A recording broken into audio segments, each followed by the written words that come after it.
Assalamualaikum warahmatullahi wabarakatuh. Hai, apa kabar? Berjumpa kembali dalam pelajaran matematika. Pada pembahasan kali ini, kita masih akan membahas tentang transformasi.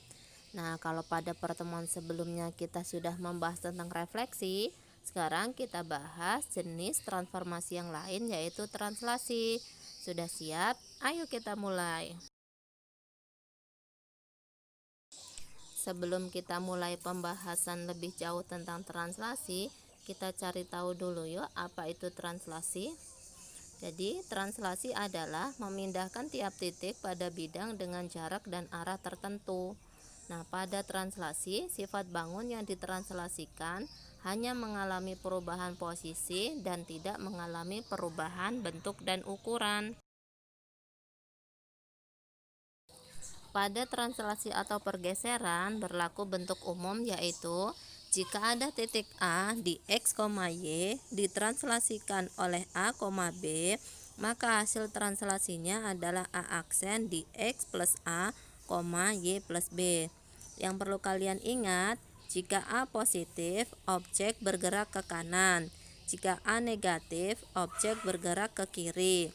Jika B positif, objek bergerak ke atas, dan jika B negatif, objek bergerak ke bawah.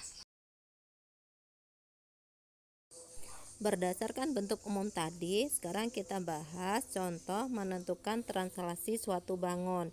Misal ada bangun di titik A 2,3, B 0,6, C 1,4 ditranslasikan oleh T 4, 3. Nah, di sini kita diminta menentukan koordinat dan gambarnya. Langkah menyelesaikannya, pertama kita tentukan dulu hasil translasi atau pergeserannya. Titik A 2,3 menjadi A aksen 6,6. Titik B 0,6 menjadi B aksen 4,9. Titik C 1,4 menjadi 5,7. Setelah kita peroleh hasil translasinya, tinggal kita gambarkan dalam koordinat kartesius sesuai dengan titik-titik koordinatnya. Contoh selanjutnya merupakan kebalikan dari contoh sebelumnya. Jika pada contoh sebelumnya diketahui sebuah titik dan translasinya, lalu kita diminta menentukan hasil translasinya, sekarang kita bahas bagaimana cara menentukan suatu translasi jika diketahui suatu titik dan hasil translasinya.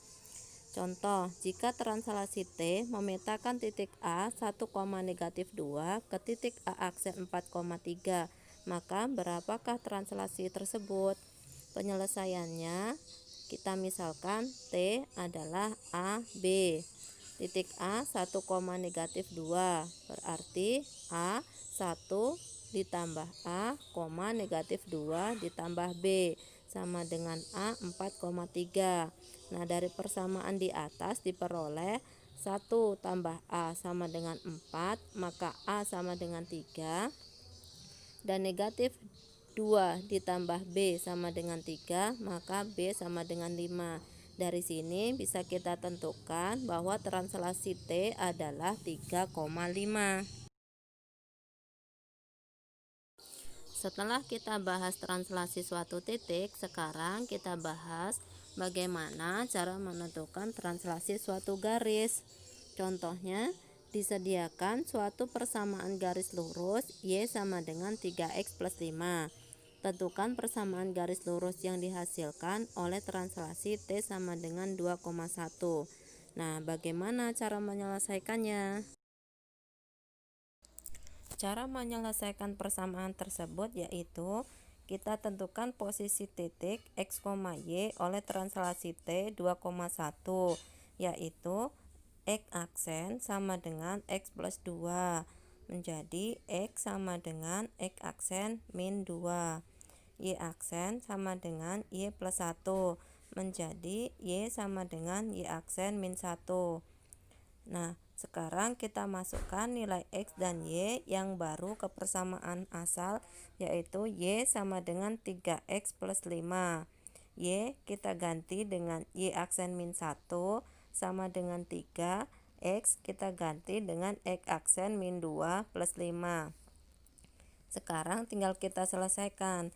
Ubah lambang Y aksen dan X aksen ke Y dan X lagi. Menjadi Y min 1 sama dengan 3X min 6 plus 5. Atau Y sama dengan 3X min 6 plus 5 plus 1. Maka Y sama dengan 3X. Nah, inilah persamaan garis yang baru dari hasil translasi. Nah, anak-anak, itulah tadi pembahasan tentang contoh-contoh soal translasi. Sekarang untuk menguji pemahaman kalian, silakan kerjakan latihan-latihan soal berikut. Selamat belajar, tetap semangat ya. Terima kasih. Wassalamualaikum warahmatullahi wabarakatuh.